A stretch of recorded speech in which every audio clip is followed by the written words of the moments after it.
Hi everyone, it's Larissa, and I'm going to talk to you a little bit about Saldana's coding manual for qualitative researchers.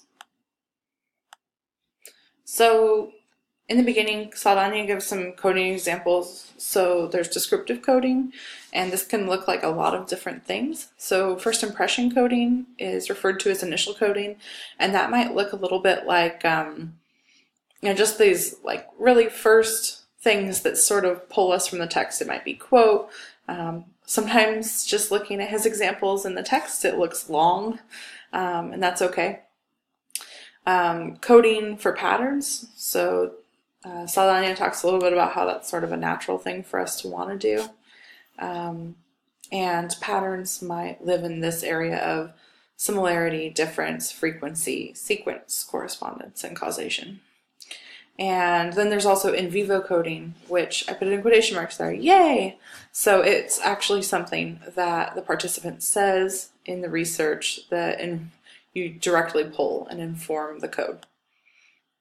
So Saldana talks a lot about this idea that coding is analysis, that it should happen throughout and after your data collection, that it's a link between the data and the idea that's emerging, so they go back and forth, they're interconnected.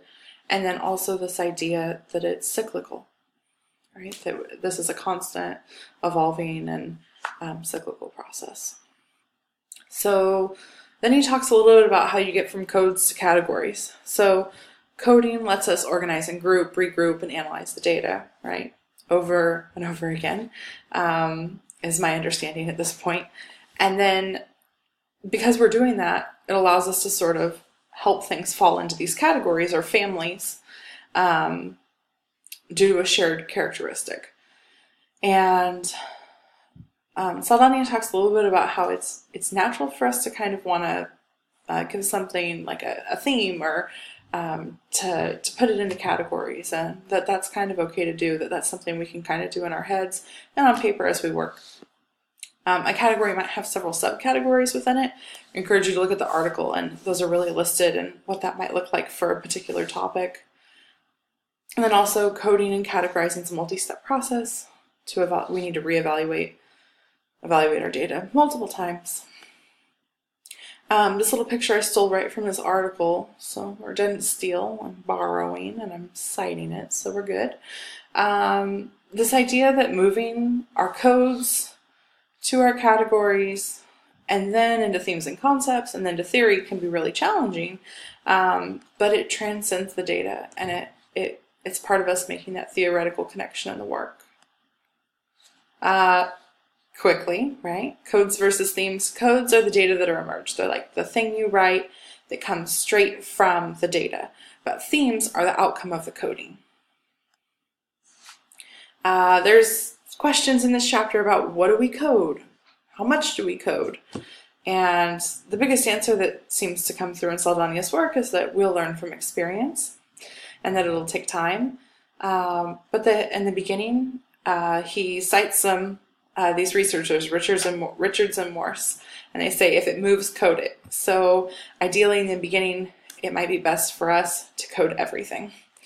And then these are sort of some descriptors, and they'll be good for you to look at. They're described in more detail, but we need to code units of social organization, cognitive aspects or meaning, emotional aspects or feelings, and hierarchical aspects or inequalities.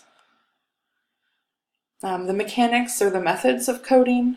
So there's pre-coding, which looks maybe even really kind of simple, like highlighting it, underlining it, circling it.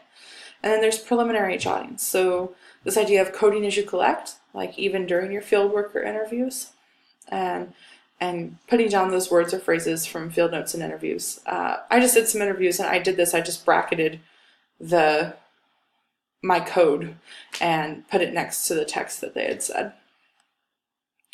One of the biggest things that happens toward the end of this chapter is he talks a lot about keeping organized. So you need to keep your research questions, your theoretical framework, all of that in front of you while you're working. It needs to stay in the forefront of your mind. You need to keep a code book to help keep track of the emergent codes, because it kind of says that they start to get out of control, that there's a lot of them and they could be easy to forget. And then It's okay to go old school, like to get out our paper and pencil and, have a big workspace and get some of this done. To talk shop about the coding process, especially if you're working alone, it's important that we can have someone to bounce this process off of, even if they're coding something totally different. And then also to date and label all of our data. Even with computers, there's bound to be a paper trail. I figured that out already. And so needing to make sure that we keep our notes organized, that we know what data belongs to what. That could get out of hand, I think, rather quickly, especially if you're doing a lot of interviews or a lot of field work. What else do you need? He says that we need perseverance. We need to be able to deal with ambiguity. We need flexibility. We need creativity. There was a quote that said something like, social science is art. And I was thinking, like, man, how true is that? That we need to be rigorously ethical. And I know that we talked about this in the last week's work in Module 2. And also that we need to develop an extensive vocabulary. The idea is that the codes are words, right? But we're the ones in the end all that determine what those words are and what they'll be. So having an extensive vocabulary to most accurately describe the data. That's all. I'm sorry I've been pink the whole time because my PowerPoint has this weird pink corner. Anyway, I'll see you guys soon in June, right? We're so close to being together again.